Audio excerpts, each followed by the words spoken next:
ഇപ്പോൾ P V Anwar മാധ്യമങ്ങളെ കാണുന്നു തത്സമയം. അതിനുശേഷമാണ് ആ പാർട്ടിയിൽ ചേരാൻ തീരുമാനിച്ച് ഞാൻ തിരിച്ചു വരുന്നത്. സ്വാഭാവികമായും ആ കാഴ്ചപ്പാടിലാണ് സജി മഞ്ഞക്കടമ്പനുമായി ഈ വിഷയങ്ങൾ സംസാരിക്കുകയും IITCയുടെ ദേശീയ നേതൃത്വവുമായി സജിയെ കണക്ട് ചെയ്ത് കൊടുക്കുകയും ശക്തമായ നിലപാട് IITC ആ വിഷയത്തിൽ എടുക്കുകയും ചെയ്യും എന്നവർ ഉറപ്പ് നൽകിയത്. അതുതന്നെ മിനിയാന്ന് മഞ്ചേരിയിൽ നടന്ന സംസ്ഥാന ഡെലിഗേറ്റ് മീറ്റ്സിൽ ഡെറിക് ഒബ്രിയാനും അതുപോലെ തന്നെ മഹബൂബ മൈത്രയും വളരെ വ്യക്തമായി നിങ്ങളുടെ മുന്നിൽ പറഞ്ഞ കാര്യം കൂടിയാണ്.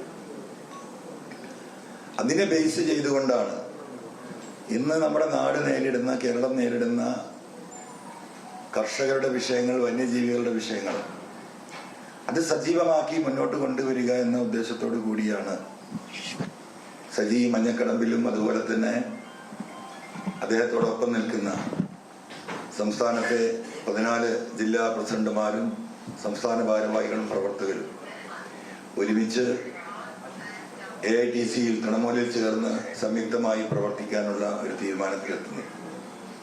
അതിൻ്റെ ഔദ്യോഗികമായ ഒരു പ്രഖ്യാപനത്തിന് വേണ്ടിയാണ് പത്രമാധ്യമ പ്രവർത്തകരെ ഇവിടെ വിളിച്ചു ചേർത്തിട്ടുള്ളത്.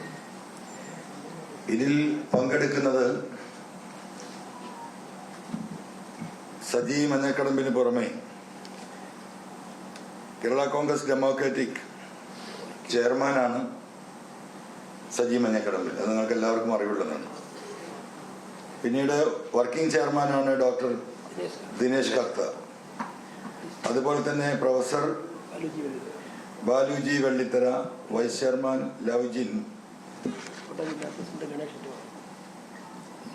കോട്ടയത്തെ ജില്ലാ പ്രസിഡന്റ് ഗണേഷ് ഏറ്റുമാനൂർ, മോഹൻദാസ് അമ്പലാത്തിൽ തുടങ്ങിയ നേതാക്കളാണ്. മറ്റു നേതാക്കളും നിങ്ങൾ കൂടെ അവിടെ ഇരിക്കുന്നുണ്ട്.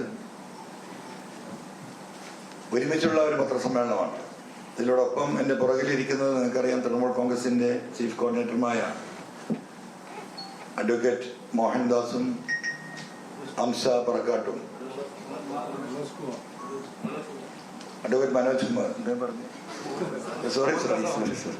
അഡ്വക്കേറ്റ് മനോജ് കുമാർ പറഞ്ഞത് ആദ്യമായിട്ട് തെറ്റുകയാണ്, മറ്റു ഭാരവാഹികളുമാണ്. അപ്പോൾ മറ്റുള്ള കാര്യങ്ങൾ വിശദമായിട്ട് സജി നിങ്ങളോട് വിശദീകരിക്കും. നമ്മുടെ ഇന്നത്തെ കേരളത്തിൻ്റെ രാഷ്ട്രീയ ചിത്രം വിശദീകരിക്കേണ്ടതില്ല. ഇപ്പോൾ ഈ പറയുന്ന വന്യമൃഗ ആക്രമണത്തോടൊപ്പം നടക്കുന്ന ഏറ്റവും വലിയ കൊലയാണ് മയക്കുമരുന്ന്. കഴിഞ്ഞ 1-2 മാസങ്ങളിലുണ്ടായ കൊലപാതകങ്ങൾ നമുക്ക് മറക്കാൻ കഴിയില്ല. കേരള കോൺഗ്രസ് ഡെമോക്രാറ്റിക് ഈ പറയുന്നത് TMC ലയിക്കുന്നതുമായി ബന്ധപ്പെട്ടാണ് പി വി അൻവർ സംസാരിച്ചത്. കുടുംബത്തെയും വല്യുപ്പാനെയും